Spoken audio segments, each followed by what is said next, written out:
Kita sudah ada beberapa yang masuk ke dalam nomor kami. Di antaranya adalah prostitusi adalah profesi tertua dalam kebudayaan manusia. Jadi harus ada cara yang bijak untuk mengatasinya. Kemudian juga ada SMS yang masuk, kesadaran moral dan landasan spiritual yang jadi jawabannya, apapun agamanya. Kemudian ada juga perkuat komunikasi internal keluarga. Tadi kita juga sudah bahas ya mengenai ini. Kemudian perluas lapangan pekerjaan dan keterampilan wirausaha, khususnya wanita. Kemudian ada juga jangan lupa kampanyekan di mana-mana soal penyakit-penyakit akibat free sex. Kebijakan prostitusi juga harus sering dibicarakan sehingga akhirnya masyarakat juga tahu. Kemudian juga butuh mungkin, ada juga penting juga butuh nomor khusus hotline mungkin dari polisi untuk masyarakat bisa mengatasi atau mengawasi prostitusi online. Jadi masyarakat ingin lapor ada jalurnya, begitu ya. Nah kemudian satu lagi adalah masalah moral ini susah diatasi. Nanti mungkin bisa dikomentari. Itu suara-suara dari pemirsa yang kita sudah menghubungi kami. Betul. Nah mungkin dari Pak Budi sendiri, pemerintah ini bagaimana? Tadi ada perbicaraan mengenai apakah butuh nomor khusus. Karena mungkin buat masyarakat kalau mereka ingin memberitahukan informasi mengenai adanya praktik prostitusi seperti ini, mereka agak sungkan mungkin ya untuk campur tangan secara langsung. Nah mungkin ada tidak nomor-nomor pengaduan atau mungkin sarana-sarana seperti itu? Begini Mbak, saya pikir ini persoalan yang tidak sederhana. Ternyata suatu persoalan ini perlu bergandeng tangan semua lapisan. Ya. Memang seringkali bahwa masalah apapun bentuknya, prostitusi apapun, kompleks sekali, dan saya pikir bahwa rakyat perlu suatu akses yang apapun bentuknya, harus cepat. Sekarang ada tidak akses seperti itu untuk masyarakat bisa partisipasi? Untuk ini kita juga kerjasama dengan teman-teman LSM. Karena pemerintah sendiri juga yakin kita nggak mampu untuk mengendalikan seluruh Indonesia. Ada beberapa lembaga-lembaga yang berkaitan dengan kami, itulah yang membuka. Kok terkesan pesimis begitu Pak? Ini bukan kan pesimis. Tentunya ada harus campur tangan, ada yang katakan juga tadi kan penegak hukum pastinya, kemudian pemerintah, kalau dari legislator sendiri Mbak Saraswati tadi sudah mengatakan banyak produk undang-undangnya, seperti itu. Jadi gini Mbak, ini kan sebenarnya persoalan dikatakan masalah undang-undang yang profesi yang tua segala macam itu hanya bahasa-bahasa klis saja Mbak. Kalau kita buka, pengalaman saya menjadi seorang kepala panti yang menghadapi jam 2 pagi saya harus menerima kiriman. Ada korban-korban trafficking yang harus saya terima. Saya berpikir, kenapa kok ini yang lapisan bawah yang masuk, lapisan atas enggak. Tapi saya sependapat Mbak ya, kenapa kok korban yang dikejar, bukan yang beli. Kalau kita mau pada langkah-langkah yang lebih berani, yang beli dong, ya juga harus masuk panti rehabilitasi. Ini salah satu bentuk suatu penyimpangan perilaku. Nah, yang tadinya suatu hal yang dianggap tabu, karena lemahnya kontrol sosial menjadi hal yang bisa dibanggakan. Yang dulu orang bilang, lu serong ya, udah menjadi hukuman rumah tangga, itu orang tua udah nggak berani tuh. Laki-laki mau melakukan udah takut sekali. Maka dari itu bukankah ini menjadi kewajiban negara juga untuk melindungi bukan hanya penghuni sekitar yang terganggu, tetapi juga anak-anak yang Anda katakan tadi termarginalkan dan terpaksa harus menjadikan profesi ini sebagai sebuah pilihan. Di mana peran negara dalam hal ini kalau ada seseorang yang dengan kasat mata melihat ada praktek prostitusi terjadi di lingkungan keluarga mereka, tetapi tidak tahu harus melapor kemana. Dalam hal ini di segmen sebelumnya kita sudah dengar ada di apartemen Kalibata yang tidak jauh di Jakarta ini. Kita tahu itu semua di mana lokasinya, seperti itu. Di mana peran pemerintah? Di sini peran pemerintah juga Mbak ya. Kami juga menyampaikan biasanya teman-teman itu langsung masuk ke bagian RTS trafficking ini. Kami juga ada di panti rehabilitasi rumah perlindungan wanita juga ada di Pasar Rebo. Itu kami punya ada dan itu yang satu-satunya ada di Indonesia.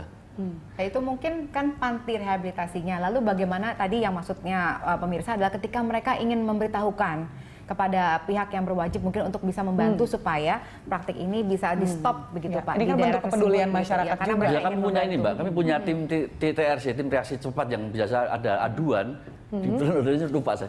Ada aduan, kami biasa tim TRC itu kami langsung datang ke lapangan. Jadi ada sebetulnya ada sebuah satuan yang diperuntukkan langsung jadi, menindak. Ada semacam tim reaksi cepat. Ada itu di berapa kementerian ada. Jadi untuk rehabilitasi sosial itu bagian untuk RTS, untuk anak, untuk narkoba, nafsa ini ada Mbak. Untuk ODK. Jadi kita punya tim reaksi cepat yang punya kewajiban apabila ada aduan dan laporan dari masyarakat, itu tim itu jam berapapun dia meluncur. Ada nomornya Pak mungkin yang bisa diketahui oleh masyarakat sehingga mereka bisa menghubungi langsung? Oh, belum atau di anu jadi di 021 300 341. 021 341 Jadi ya, ini penting sekali ya untuk pemirsa yang melihat ada jadi praktek kami punya prostitusi. tim TRC ini yang kita bentuk. tim gerak cepat tadi untuk bisa menanggapi. Jadi kami ulangi 021 300 341 ya Pak ya. Jadi sudah ada. Nah, mungkin berarti kan sebenarnya sudah ada, hanya mungkin sosialisasinya kepada masyarakat yang belum terjadi dengan lebih baik. Nah, mungkin Mbak Sarah bagaimana melihatnya? Kita lihat sendiri ini bentuk kepedulian masyarakat ya, yang juga tidak tinggal diam. Saya memang sebenarnya masuk ke DPR ini dari latar belakang sebagai aktivis untuk anti perdagangan orang. Memang salah satu hal yang kita missing saat ini adalah hotline itu tersendiri. Kalau itu kan nomornya sebenarnya office hours. Yang kita butuhkan kan 24 jam sebenarnya. Dan itu artinya pun juga kita harus ada APBN yang memang khusus untuk menghandle itu. Namun masalahnya gugus tugas itu involve-nya ada 14 sampai 16 kementerian gitu. Kalau sekarang kan udah berubah ya ininya nama-nama dari kementerian itu sendiri. Nah, ini yang mungkin menjadi salah satu masalah, dan sebenarnya yang jadi ketua hariannya kan Kementerian Pemberdayaan Perempuan dan Perlindungan Anak. Tapi ini juga jadi masalah. Saya jadi kasihan sama KPAI karena pada saat saya melihat review APBNP kemarin, ini berhubungan dengan anggaran. Kita jangan berpikir bahwa oh ya memang ini semuanya pada pemerintah, tapi anggarannya saat ini karena juga intake pajak kita, tax ratio kita sangat rendah karena banyak sekali masyarakat yang tidak membayar pajak. Itu artinya juga berhubungan dengan salah satu kenapa anggaran kita rendah juga. KPAI ini setiap tahun hanya ada 9 sampai 10 miliar per tahun untuk menghandle seluruh Indonesia. Waktu kami ditanyakan, loh DPR kenapa tidak reviews itu dan minta untuk lebih? Waktu kami tanyakan kepada Kementerian PPPA, jawabannya ada satu undang-undang yang memang mengekang, Kementerian Keuangan dan Bappenas tidak bisa memberikan lebih karena mereka hanya sebagai koordinator dan dari semua yang lain harusnya masuk ke Kementerian Sosial, Kementerian Kesehatan dan seterusnya. Ini yang jadi salah satu tantangan yang harus kita selesaikan bersama-sama. Kalau di KPAI itu 24 jam. Jadi pengaduan ada on time 24 jam, bahkan semua komisioner juga handphone itu diberikan. Seperti saya punya itu banyak orang yang punya gitu. Jadi saya tidak pernah menutup handphone saya. Ketika SMS masuk, ketika masuk ke email saya, itu segera kita akan tindak lanjuti. Jadi sampai di grup komisioner WhatsApp-nya itu kita jam 1 malam itu masih kadang tektok-tektok, masih kontak-kontakan untuk memberikan informasi bahwa oh di sini ada berita tentang prostitusi seperti tadi malam jam 1 itu di Jawa Barat. Itu yang semua ternyata pembelinya itu adalah memang khusus minta order yang anak-anak usia 14 sampai 17. Nah, ini yang segera. Makanya kalau udah ada informasi seperti itu, biasanya seperti apa Bu tindak lanjutnya? Kita dari informasi itu melalui media ataupun dari masyarakat yang datang, maka kita minta ini tempatnya di mana, kasusnya seperti apa, kita telaah, baru kita komisioner disuruh berangkat. Nah, yang berangkat inilah seperti yang itu tadi Ibu Sarah sampaikan, itu kita kadang-kadang ya memang dengan dana yang ini yang kita harus kita perketat. Tetap kita akan berangkat waktu walaupun malam, walaupun keluar dari uang sendiri. Ya, setelah berangkat dan kemudian menemukan bahwa realita di lapangan ini sesuai dengan yang dilaporkan, apa tindak lanjutnya? Nah, kemudian ini tentu kan akan melaporkan kepada gubernur setempat kalau itu di tempat provinsi, bupati setempat kalau itu di daerah, di kota setempat kalau itu ada wali kota segera membuat surat dan ini menjadi pohon perhatian khusus gitu. Seperti itu. Karena apa, prostitusi menurut KPAI itu adalah pelanggaran hak-hak anak. Dan itu bukan merupakan suatu perlindungan anak, justru itu merupakan hambatan mengancam anak untuk menjadi generasi yang siap bekerja, menjadi generasi yang berkualitas. Kita akan lost generasi kalau Kementerian Sosial mengatakan 600.000 anak yang setiap tahunnya itu terus muncul gitu ya, dan itu sangat mengkhawatirkan gitu, karena prostitusi juga tidak sesuai dengan tumbuh kembang anak, tidak sesuai dengan agama, norma-norma sosial, jadi tetap harus dihilangkan. Atau mungkin dari undang-undangnya sendiri yang kurang mungkin membuat orang jera sehingga akhirnya mereka tetap melakukan praktik prostitusi ini. Misalnya kita bisa lihat yang sekarang ada pasal 296 dari KUHP yang mengatakan bahwa barang siapa dengan sengaja menyebabkan atau memudahkan perbuatan cabul oleh orang lain dengan orang lain dan menjadikannya sebagai pencarian atau kebiasaan diancam dengan pidana penjara paling lama 1 tahun 4 bulan atau pidana denda paling banyak Rp15.000. Nggak, 500.000. 500.000 Ya, rupiah. itu di statement saya ada. Oh, oke. Ya. Nah, itu cukup tidak untuk Ya tentunya untuk nampaknya tidak kurang cukup, ya. tentunya tidak cukup. Nah ini KUHP kan memang sedang dalam tahap revisi pada saat ini. Tapi memang karena itu kan siapapun yang menggampangkan lah istilahnya untuk hal-hal itu terjadi. Berbeda dengan kalau kita punya undang-undang yang menyatakan tadi menjerat pengguna jasanya itu sendiri.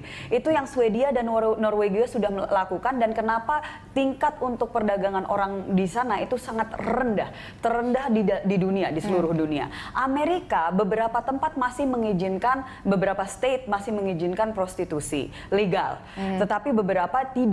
Nah, yang jadi masalah misalnya yang tempat yang tidak melegalkan, ini mereka masih belajar. Misalnya di New York itu Attorney Generalnya mereka atau jaksanya mereka memang harus membuat sistem di dalam kepolisian, di mana kalau memang ada yang tertangkap dalam prostitusi harus diinterview terlebih dahulu untuk melihat mereka ini korban human trafficking atau memang mereka sudah dari sananya karena moralnya sendiri yang memang mau melakukan itu.